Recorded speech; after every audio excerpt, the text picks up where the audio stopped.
Hi guys, Joe here from Lawn Solutions Australia.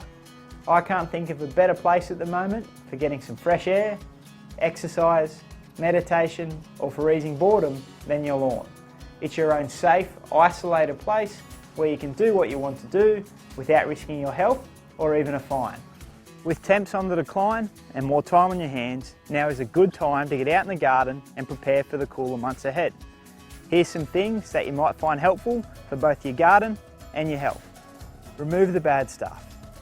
Over summer, you may have had an infiltration from summer weeds like crow's foot or creeping oxalis in your gardens and lawn. You need to get on top of these by applying the appropriate herbicides or hand removing before it cools down and your lawn is left weak during winter, where it is even more susceptible to weed infestation.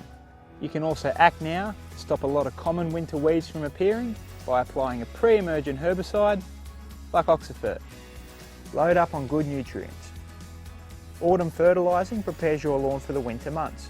It encourages prolonged growth to ensure a thick coverage and extended colour. This application will be the most important one for the year. Apply a slow release granular fertiliser, and as it breaks down, it will slowly release nutrients to your lawn for up to 12 weeks. Breathe fresh air.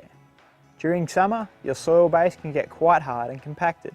This is not ideal for grass growth, so it's important you undertake some aeration to decompact the soil base to better allow for oxygen, water and nutrient to penetrate to the roots of the plant. Embrace the sunshine.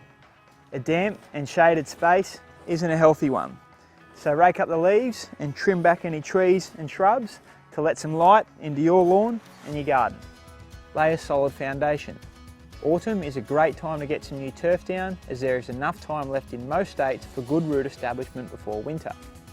Lower temperatures during this time will mean you won't require as much water to keep it hydrated as you would during summer. Don't sell yourself short. It's important not to mow your lawn too short during the cooler months. Doing so will leave it vulnerable to weed invasion and it will struggle to repair itself from frost. Once it started to slow in growth, lift the mowing height up a notch.